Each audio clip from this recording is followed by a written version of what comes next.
This is Dispatches from Myrtle Beach with Charles Neal and my son Link from Good Mythical Morning.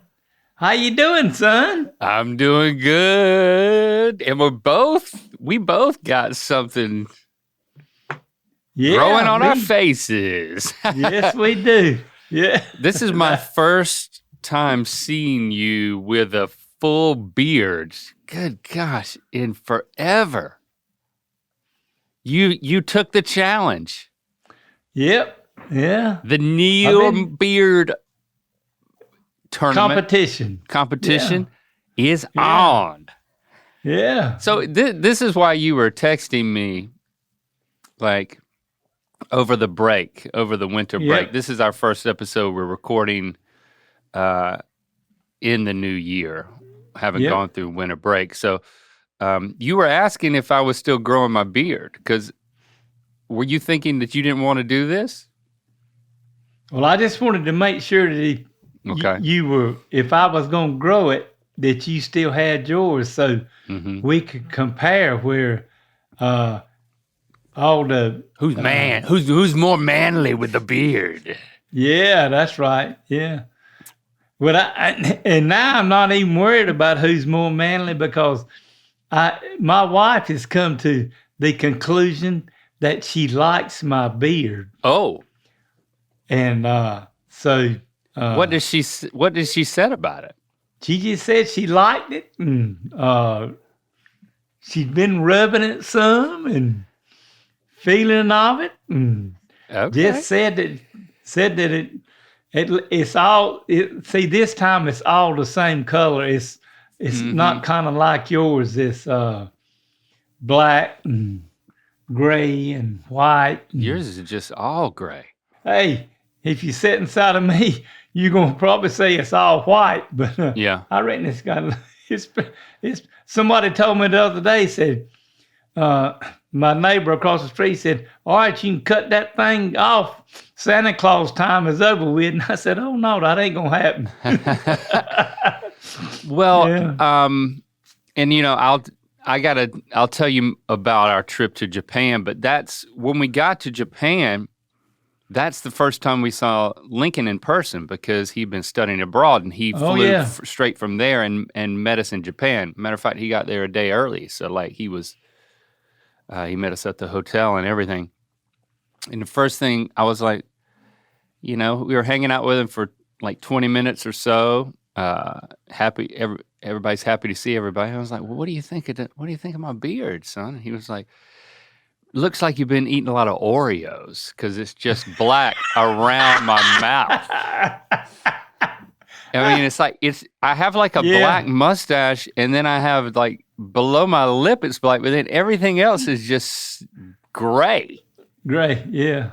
And I guess if like, I don't know, by the time I'm 70, I will definitely be where you are, but probably much earlier. You can look forward to see.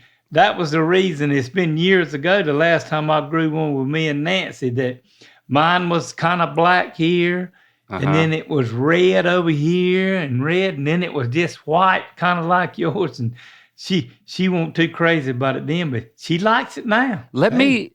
I'm really surprised at how long it is. I didn't lean forward and then give me a full profile here. Now turn to the side. Have you trimmed it? I had a few wild hairs on it the other day, but no, I ain't. Move your hand now. You don't touch it. I think it's kind of. All right, now all right. You trimmed it up in the right place. You did the right thing in where you trimmed it. That was good. I mean, I think look at mine. Both, mine's longer than yours, Dad. I got more than you. Yeah, I'm probably ain't gonna let mine get that long. I'm probably gonna keep it. I'm beating you. Yeah, you are. But mine's trimmed on the sides because Christy said. I was like, "Well, what do you think of it?" And she said, your cheeks are kind of chipmunking a little bit. It added a chipmunk. She said I looked like I was having some nuts in my cheeks. I was like, well, I don't have nuts in my cheeks. But you can see that, like, even now, like, it's kind of, my cheeks are kind of going out, you know? And I obviously look a lot older. Yeah. It puts age on both of us to have all this white down here, Dad. That would be correct, but I don't. It is what it is. I mean, Nancy's telling you she likes it. So I'm gonna probably keep it for a while. I do like it, but I don't think you should. If you're gonna keep it, you shouldn't trim it. I think you should let it keep going longer until you're done with it, and then be done with it. Well, that ain't. I'm gonna tell you right now. That ain't. I mean, I'm probably gonna let it grow a little bit longer, but that was one of the things he told me. Said, you are not letting this thing grow out, and where it comes all the way down to here and it's real bushy, or when you go to sleep one night, I'll cut it off. Yeah, I mean, it is the number one opinion is that of our wives. I mean, I kept trying to get more compliments out of Christy. I was like, come on, what do you think? I mean, this is definitely the longest my beard has ever been. And she was like, well, and then I trimmed it on the sides in order to get rid of the chipmunk. And then after that, I was like, what do you think? Is my chin looking like it's getting too big? And she's like, well, I like it when it's just scruff. So that was my answer. Yeah. She does not prefer this over just having like a little bit of like a 10 o'clock shadow or something, you know? So I was like, that's my answer. I think this may be the last time you're seeing my beard like this. Well, I did trim mine a little bit because it was getting down on and running down on my lip. Yeah, you got to trim under the lip there. Yeah, I trimmed that around in a few little places, but hey, I don't have to shave near as often as I used to, so it has got a plus for that. So it does look good on you, though. I mean, it's very full and even. I'm trying to figure out how we can get hooked up with those people on TV that does that distinguished commercial for some kind of beer or, one of them things, because I believe I could be that man. You want to be a distinguished beer drinker? Well, I don't know. Like the Dos Equis guy? Yeah, that's it. Oh. Yeah. I don't often drink beer, but when I do, it's Dos Equis. Yeah. Is that what you're talking about? Yeah, that's what I'm talking about. Yeah, you could do that, Dad. I believe I could. It looks good. I mean, I want it to be longer, but I want you to do whatever Nancy wants you to do. Oh yeah. But yeah, this is it. I got to say goodbye to it. At least I kept hanging on just to brag to you and show it off to you. Yeah. Well, you've had yours, because when we saw you at Thanksgiving, you'd already started growing yours. So the week before Thanksgiving. So, and I started like the second week in December. So, hey, son, I'm gonna love you whether you got your beard or not. I don't care. So you cut it off and do what do. Just get right on back into the. So are you saying that I won? Or you're a month behind, so we can't judge until a month from now. I think both of us has got a pretty outstanding beard. Yeah. And I think that this is one of them things where there's not a winner and there's not a loser. There's two winners. I would be correct. Yeah. And the beard lovers out there, boy, they're eating it up right now. Yep. Well, we can devote the rest of the entire episode to just talking back and forth about our beards, or we can give them something else. What do you want to do? It's your show. Before you get into the Japan trip, okay. We rode up to see Teresa and Nana on Christmas Eve, and then we got to talk to them and spend a little time with them, and of course, and it was like 75 degrees that day. I mean, it was hot here. Oh. And had a nice little visit. I have got one little thing to tell you, that I cooked a Boston butt, and I had it in the truck with us, and I carried Teresa out to the truck and opened it up and give her a little taste of it, just to egg her on. Mm-hmm. And while we were standing out there at the truck, Nancy was back there in the back with Mama back there. Uh-huh. And Mama looked up at Nancy and said, I want you to look. They out there talking about me. Uh-huh. I thought, and Nancy said, well, I don't know. I think Nancy just, but anyway, when I walked back down there and we were getting ready to leave, I looked over there at Mama and Trace was standing there. I said, now, Mama, we're going to go on. And I love you. I said, but don't you and Teresa hurt one another. Why? Because you're living here now. They both laughed. Said, but you didn't tell her that you weren't talking about her. Yeah, I didn't tell her. Because we didn't know that's what she said. I didn't know. Look at her over there just talking about me.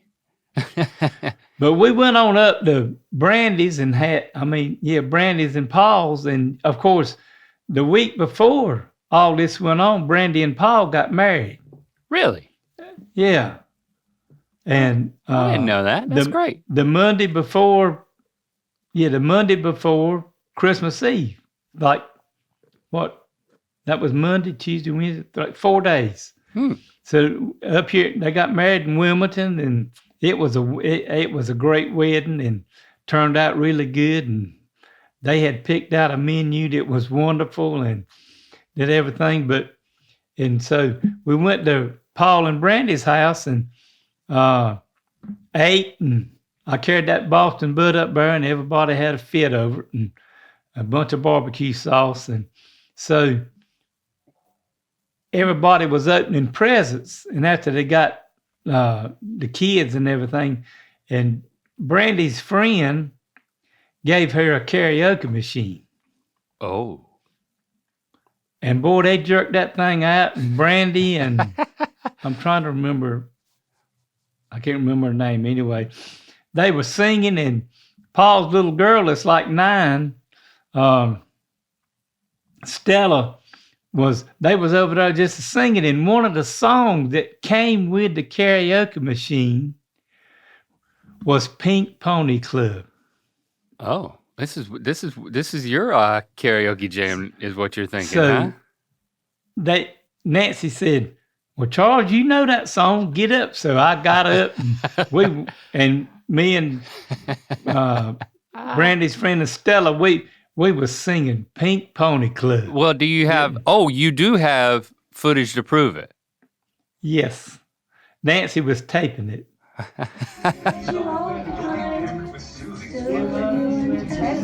You're always on my mind.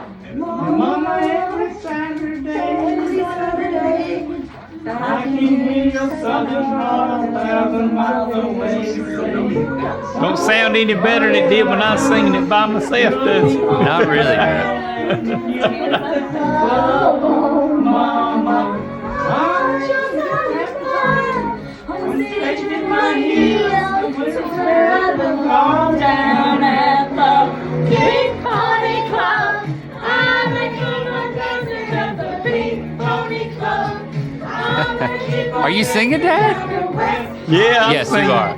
I'm gonna keep on dancing at the Pink Pony Club. Pink Pony Club. Okay, and then it probably kept going, but we don't need to watch all of it.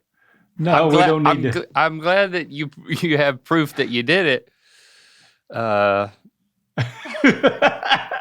was great, Dad. That was great. It's good to have an activity to do with family when you get together for the holidays.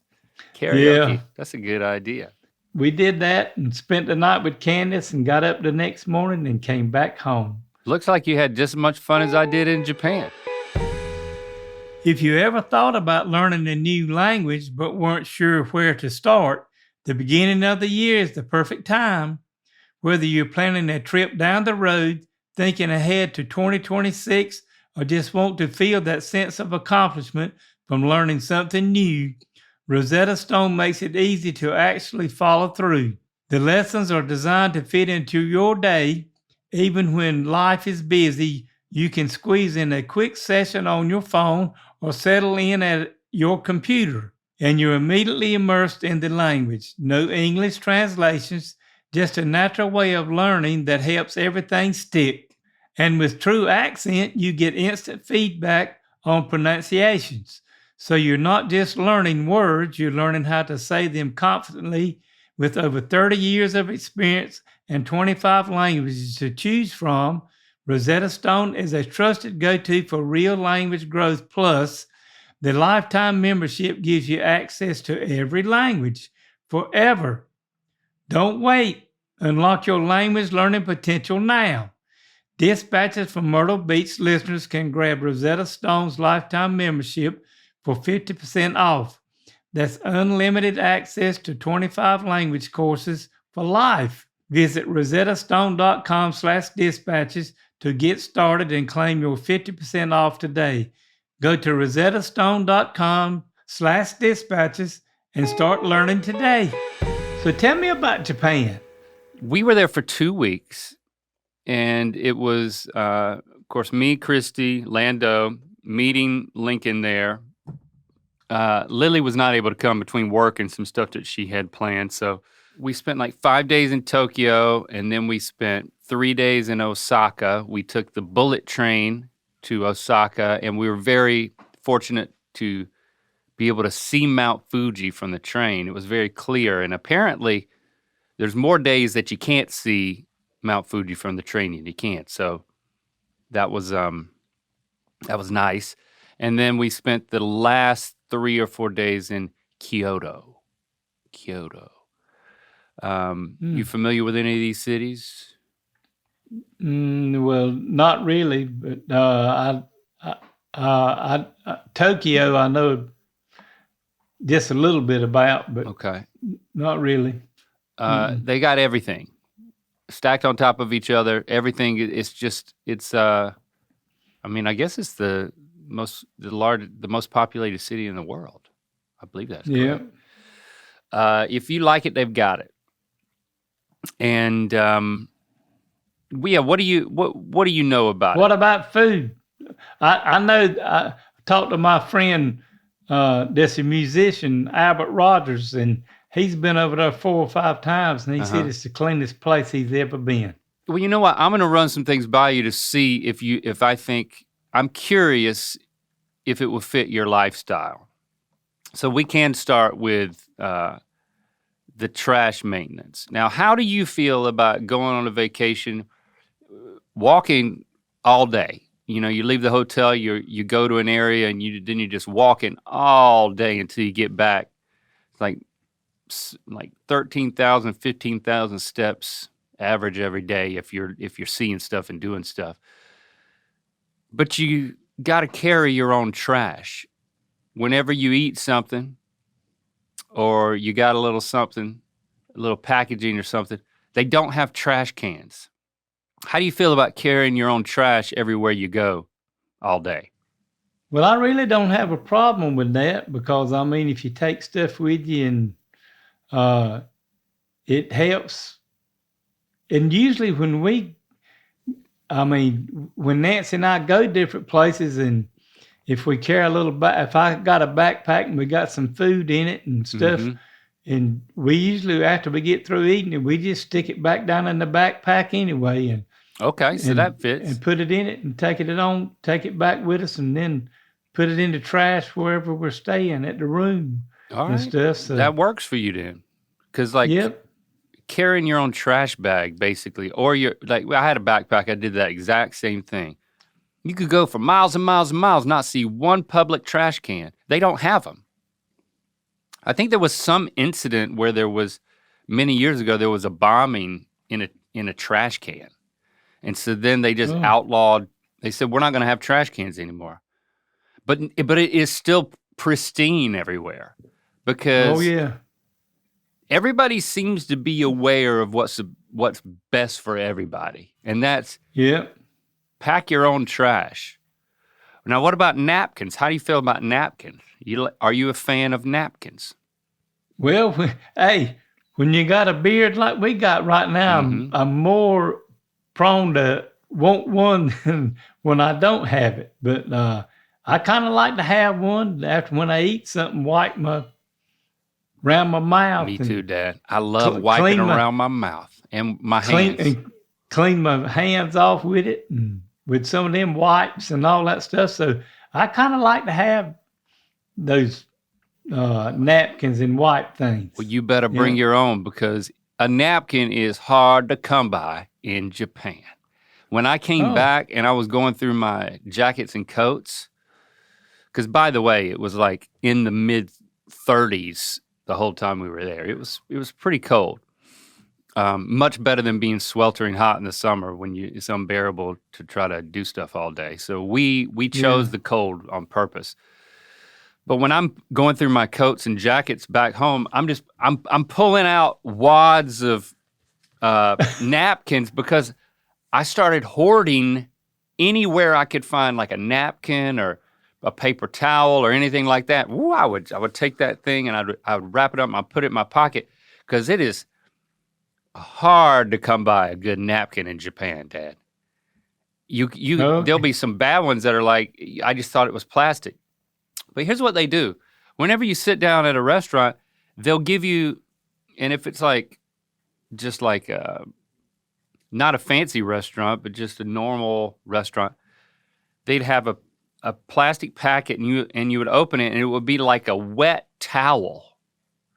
Okay. And then I think the expectation was, this is what we started doing, you would keep that through the whole meal. It's not like, well, you start pulling napkins out of the napkin dispenser. Oh yeah. You gotta keep this little wet towel the whole time. And then you throw that away. But they don't have actual napkins, just like a wet rag. Because they expect you to, like, I guess, wash your hands at the table and then have that. Yeah. But if you want a dry napkin, you better, and you find one, you better hold on to it, buddy. Because they are in demand and they are extinct over there. But you don't have them. In other words, they're not flying all over the side of the road. Yeah, that's true. Down. Yeah. So it's clean. Yep. Yeah, I guess so. How do you feel about peeing sitting down? I mean, if I got to sit, sometimes I sit down to pee. Mm-hmm. Why is that?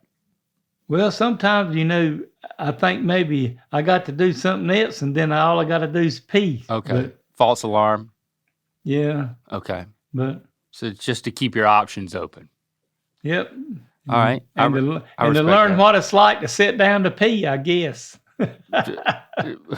To learn what it's like. So do you ever, knowing that you just have to pee, do you ever elect to just sit down? If you know that's all you got to do? No. No?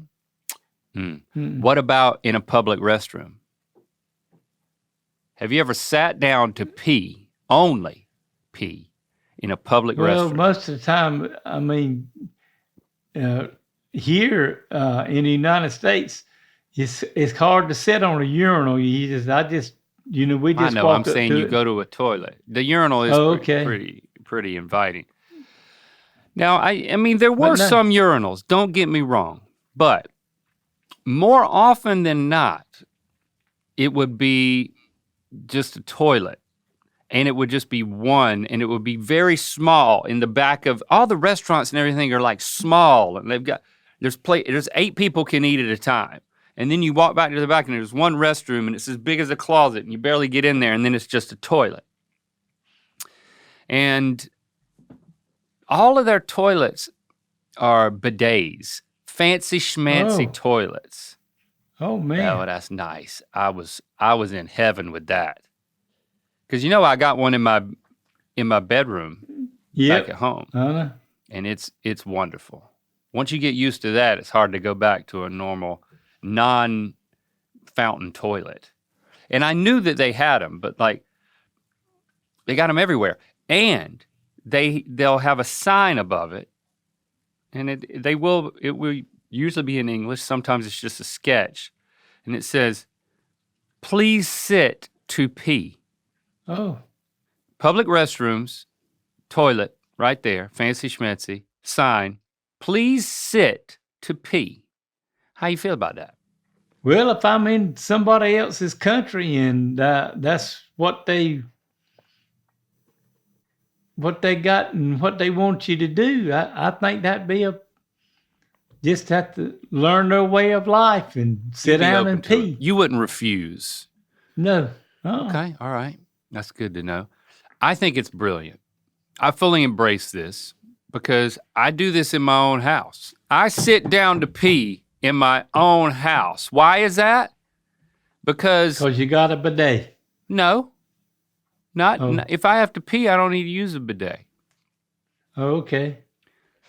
Spatter and splatter. Yeah. It's going everywhere and you don't even know. But the Japanese know. They think about these things. When you pee and it's, even if you don't miss, if you got the most impeccable aim, you got things binging and bouncing and boing, bing, bing, bing, bing, all over the place and you got like a mist coming up and then the next person's sitting down on this pristine, fancy smancy toilet and they know good and well that they're sitting on the previous standing person's pee. Yep. I mean, it's just everywhere. That would be correct. So everybody sits down to pee. That's the way. That's the way to do it. That's the clean way. And then you stand up, you shut the lid before you flush the toilet. These are things that were only written in English. I'll also add that. The sign, it wasn't like it had Japanese and then English. No, it was only for English-speaking people. Sit down to pee. They got so much figured out. They thought about it. Hey, you go through TSA, you got to take your shoes off. How you feel about that? Don't make no difference to me. I'll take mine off. I mean. And then you're walking around in your socks. Yep. Right there where thousands and tens of thousands of people just walking around in their socks. You never thought about that? I try not to think about that stuff. I think about that stuff, Dad. I should have been Japanese, Dad. You did me wrong. I think like a Japanese person because every time I have to take my shoes off, I walk around on my tippy toes. I'm trying to get the least amount of my sock to touch the floor as possible. I'm coming back. I'm going through security in Osaka to fly back to Tokyo. They didn't have pre-check on me or something. I had to take my shoes off. And then I turned around and you know what they had? Slippers. Slippers, Dad. Slippers. For every person to put on. Well, Nancy would like that because, hey. It's got a little heel to it. When we go somewhere, don't make no difference where it's at. Nancy carries an extra pair of flip-flops to put on when she gets in the shower. That's smart. And walk around in and all that, just for her to take a shower. So she would like that. Yeah, because you sit there, you take your shoes off, you put on their special security slippers, and then you go through the thing, and then you put them in a basket. There you go. So you're not putting your socks on the floor with everybody. God, they understand. It's like shoes stay outside. I mean, I'm not telling... everybody listening, they already knew that. You knew this, Dad. They take their shoes off before they go in the house. Yep. How you feel about that? Well, it's happening pretty regular here at our house because my wife bought a thing for us, but we don't. It's not outside the door, but it's right inside the door, so that when I come in, I take my tennis shoes off or whatever shoes off and set it right up on the top of that and just walk around with my socks on. So, or you might have some other slippers you can slide right into right there. Yeah, indoor slippers.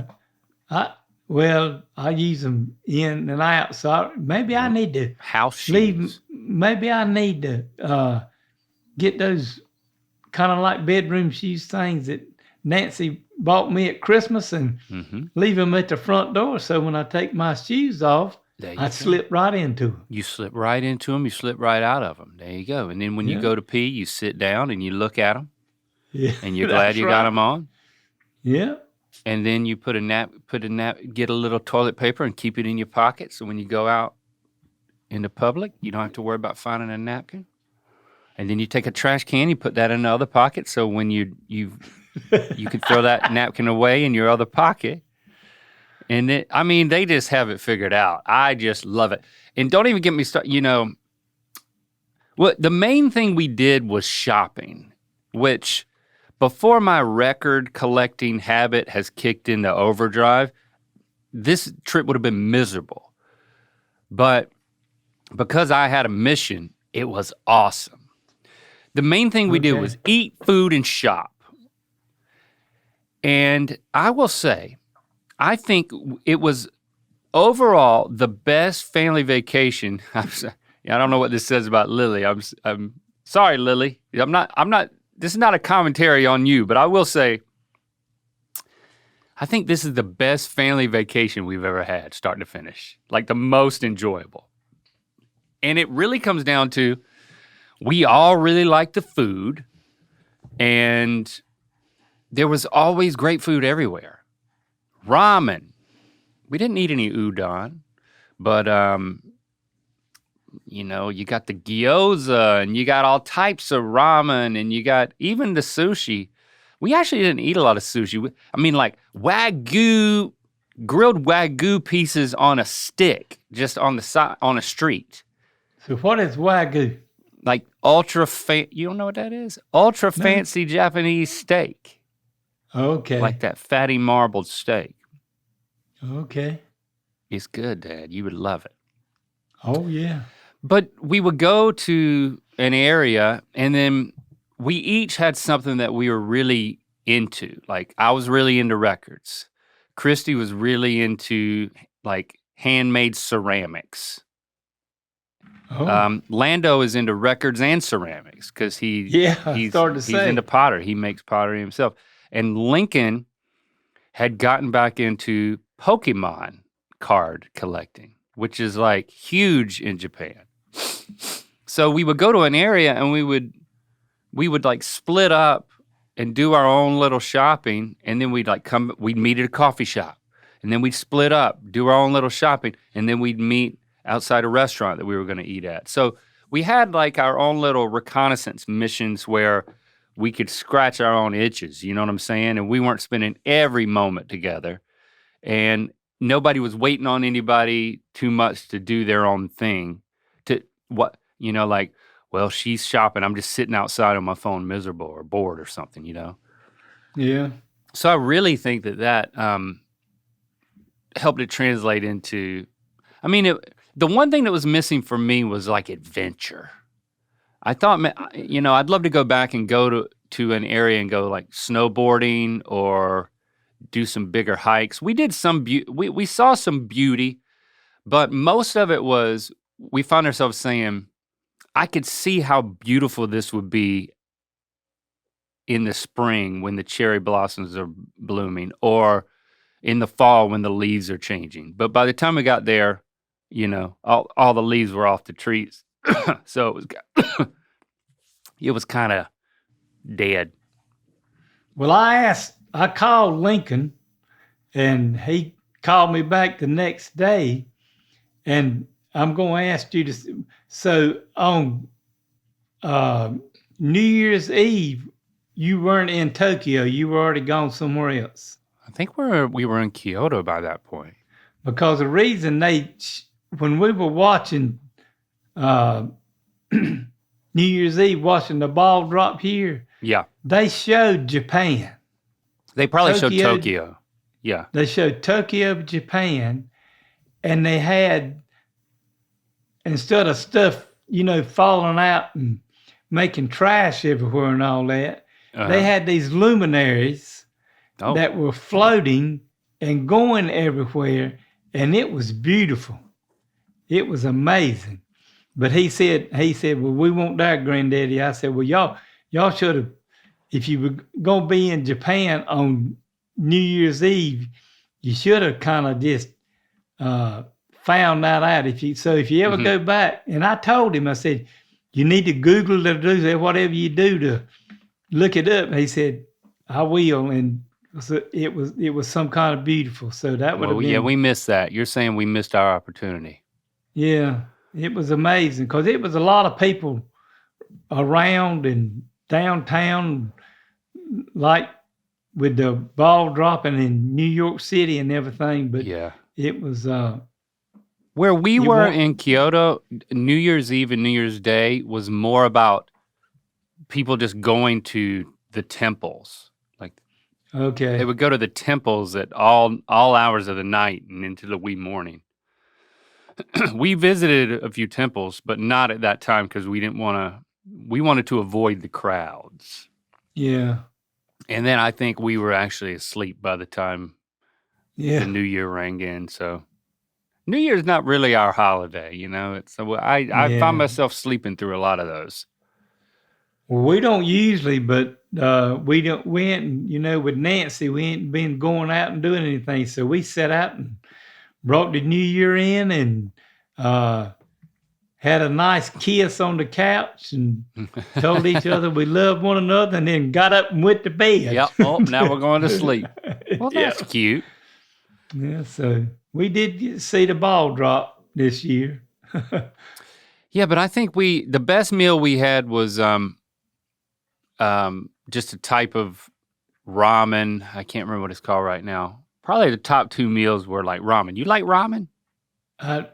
You don't even know what that is. It's like a noodle. Hot noodles in a bowl with I know what, like a pork broth, and then they might have like slices of pork in it.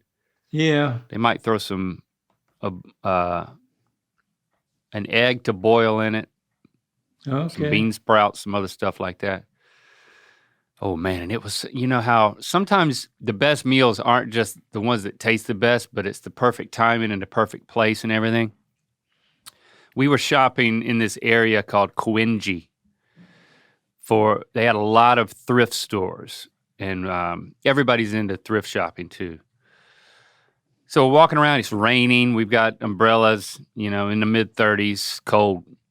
And, you know, I'm like, well, I'm looking on Google Maps, if we walk from this shop to this shop and down here, I see there's ramen sure would be good right now. We hadn't had a really good ramen by this point in the trip.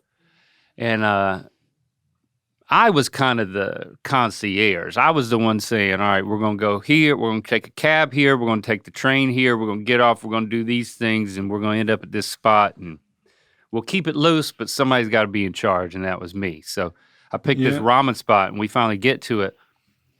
And we see the one guy working in there, and nobody in there, because it was like 3 o'clock in the afternoon. It was a weird time. They were like, you sure you want to eat here? I was like, yeah, this is it. We go inside, and it was just the perfect meal at the perfect time. So comforting to just eat that hot, juicy ramen right there, coming out of the rain and the cold, and it tasted so good, Dad. And it was also one of my favorite things about Japan. The kids they laugh because I said it so much. Sole proprietorships. Oh. You know what I'm talking about? Yeah, work for themselves. Work for themselves, and it's not actually captured in the sole proprietorship name, but they also work alone. Oh. You go into a place of business, and it's just one person doing everything. So like the ramen shop, you know, he had 8 seats. He had all his ramen pots and stuff back there. He had an iPad that you could order on to kind of speed things up. But it was just the one guy doing every single thing in there. And you could tell it was like, I don't know, it just, the pride that he took in making everything exactly how he wanted it. Oh, yeah. There's a bunch of, Japan is famous for their vinyl bars, which is you go to a bar, get yourself a drink or a highball, and then they'll have records on the wall and big speakers, and then they'll be playing their records. And we went into this one place, and it was just, they had like 8 seats. And here we are taking up half the place going in there, you know? So we got there right when they opened at 6 p.m. Guy opened the door for us. Lincoln and I sit at the bar, Christy and Lando sit behind us. And it's just a beautiful place. It's perfected for what this guy wanted it to be. He made us the drink. He went over, put a record on the record player, dropped the needle exactly where he wanted it, reaches in front of me, fades up the amplifier, and plays a Beyonce Cowboy Carter song. And then that song's over and he's making another drink. He comes over, he fades it down. It's silence. He didn't have 2 record players. He wasn't like DJing in that way. He gave the person their drink, silence in there. It was just like, and then he goes over, drops the needle somewhere else, fades it back up, plays another song. And it was just wonderful to benefit from this one sole proprietor who was just doing everything exactly how he wanted to do it, to give us the experience that he had curated for himself. He drops the needle on one more. Kind of like me when I'm working for myself. I do what I want to do it. And that's just the way it gets done. And you're meticulous about it. Yeah, that would be correct. I went in a record shop and it was just one guy with all of his records on like the 4th floor of some building. Just like cozy little record shop. And he has his own bar and he makes me a whiskey drink. And then I'm like looking through the records and he's like playing a record and cleaning his records and talking to me. And it's just one guy doing his own thing, exactly how he wanted to make it. Very inspiring. Well, sounds like you might want to go back. I definitely want to go back. Like I said, I would go back to, maybe we'll get up there to Nagano, do some snowboarding, Hokkaido, get some of that milk. Get out of the huge cities and kind of start to see a little bit of the beauty of the countryside. Maybe go at a different time. I don't know. But yeah, I definitely see us going back. We had a wonderful time. You want to come? You got a piece sitting down. Yeah, me and Nancy want to come. I'll think about it. Well, Link, we've had a good little episode today and everything that went on. But before we go, I've got a thing to tell all you Myrtle Beach out here. If you haven't heard or just need to be reminded again, Dispatches has a new look for the new year. The videos will now air every week on Tuesday instead of Thursdays. Ooh. So same day as the audio. So everything comes out the same day. You can either watch it on a podcast or you can just jump right on it and see it on the video. Okay. With it. I like with that. Everything that's going on. On every Tuesday. Every Tuesday. All right. It's Tuesday. Yep. All right. Well, it was fun having you all here with us today, and we'll be back next week for another one. And don't forget to follow and subscribe wherever you get your podcast and on YouTube. And while you're at it, rate and review us on Apple Podcasts. And if you got a question, comment, or story you'd like to share with me, email me at ratherbeShagging53@AOL.com. Y'all have a great rest of the week, and we'll see whose beard looks bigger and better next time. Oh.